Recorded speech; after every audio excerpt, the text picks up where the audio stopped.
बागवान भाइयों नमस्कार। आज का जो विषय है वो रहेगा पशुपालन से। बहुत से भाइयों के मुझे फ़ोन आ रहे थे कि जी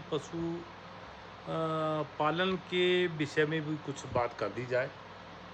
तो आज की शुरुआत करेंगे पशु के चयन से। वैसे हमारे हिमाचल प्रदेश में जितने भी पशुपालन आम घरों में होता है, तो आम घरों में 3 किस्म की ही गाय पाई जाती है।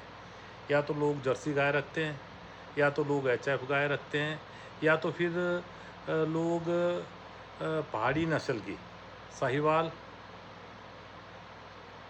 गीर या हमारी लोकल गाय रखते हैं।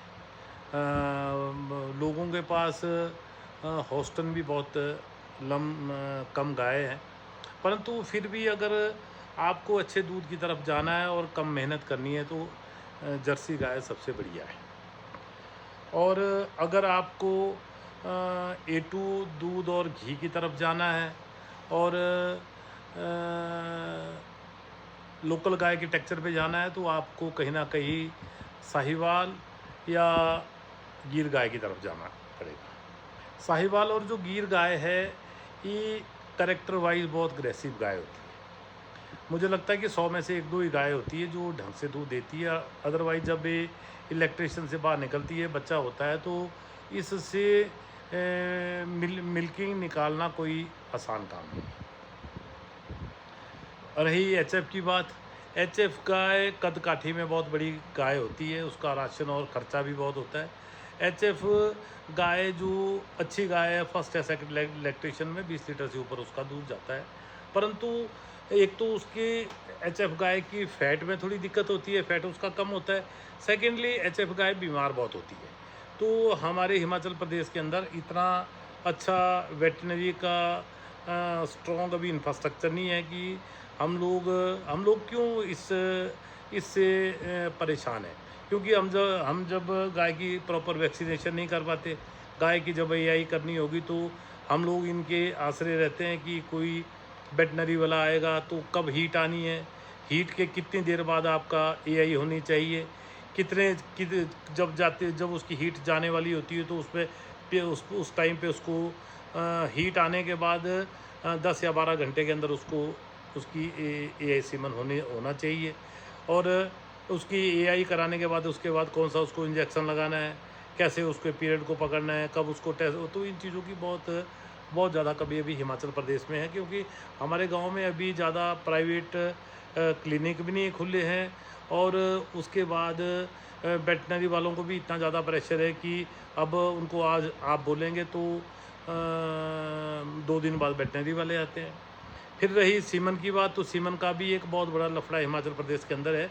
क्योंकि हम लोग सिर्फ उसी सीमन को यूज़ करते हैं जो आपका वेटनरी वालों के पास आता है। तो आपको अगर कहीं कहीं भी सेक्स सीमन, अगर फीमेल सीमन लगाना होगा जिससे हमारी बच्चियाँ तैयार होगी, तो उसके लिए आपको सह कंपनी या एवीएस के अच्छे सीमन प्रोवाइड करने होंगे। तो अच्छे सीमन लोकल्स एरिया में बहुत कम मिलते हैं। या तो आपको अपना कंटेनर रखना पड़ेगा, कंटेनर के साथ आपको नाइट्रोजन का इंतज़ाम करना पड़ेगा, कितने दिन आप इसको प्रिजर्व कर सकते हैं,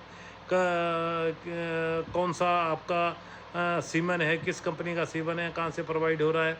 तो ये चीज़ें आपको, इन चीज़ों को लेके आप सब चीज़ों को आप लोगों को अवेयर रहना पड़ेगा। उसके बाद ही आप एक अच्छी डेयरी में उसे फार्म की तरफ जा सकते हैं। और सबसे बड़ा जो हमारा आज का मसला है वो है मिल्किंग का, कि अगर आप हाई स्केल में दूध पैदा करते हो, क्योंकि सरकार ने तो बाइंडेशन लगा रखी है कि कोई भी पशुपालक 20 लीटर से ऊपर दूध विभाग वालों को दूध नहीं दे सकता है। तो या तो आपको एडजस्टमेंट करने पड़ेगी, लोग इसके नाम से, उसके नाम से, उसके नाम से। सेकेंडली यहाँ से दूध, कोई ऐसी सिटी में दूध बनी जाता है कि यहाँ से आप एक अच्छी पैकिंग करके, एक जेनिक पैकिंग करके आप शीशे की बोतलों में जाके किसी को दूध दो। क्योंकि शिमला में मैं अभी देखा कि मेरा जो छोटे वाला साला है, उसके पास को 200-250 लीटर दूध शिमला में तैयार होता है शोगी में। तो लोग क्या करते हैं कि सुबह कांच की बोतलें भर के शिमला के अंदर वो हाइजेनिक मिल्क जो है 100 रुपये 110 रुपये लीटर के हिसाब से बेचते हैं। तो यहाँ पे मार्केटिंग की भी बहुत बड़ी प्रॉब्लम है। तो उसके बाद आपका जो मिल्क फेडरेशन वालों को आप दूध दे रहे हैं तो वहाँ से पैसे की दिक्कत है। आज 4-4 3-3 महीने के पैसे मिल्क फेडरेशन वालों से नहीं आ रहे हैं। तो ये भी एक बहुत बड़ी समस्या है कि लोगों को साइलेज लेना है, तूड़ी लेनी है, आपका कैल्शियम कैल्शियम लेना है, फीड लेनी है, तो उतना वो लोग गुजारा नहीं कर पाते। तो इसलिए इन चीज़ों के साथ साथ आपको अपनी वैरायटी का भी सिलेक्शन का बहुत ज़्यादा ध्यान रखना है। तो मेरी तो ये रिकमेंडेशन है कि आप लोग जो भी मिल्क अगर घर की ईल्ड के लिए चाहते हैं तो वो जर्सी गाय पे जाए। बाकी जो बगीचों में जिनको जीवामृत और घनामृत बनाना है तो उनको तो पहाड़ी गाय रखनी ही पड़ेगी। तो इन चीज़ों का विशेष ध्यान रखिए। अब दूसरे वाला जो मैं वीडियो है वो न्यूट्रिशन पे लेके आऊँगा कि आपको पशुओं की फीडिंग कैसे करनी है। तो आप इन चीज़ों का ध्यान रखें और लाइक शेयर करें। Thank you.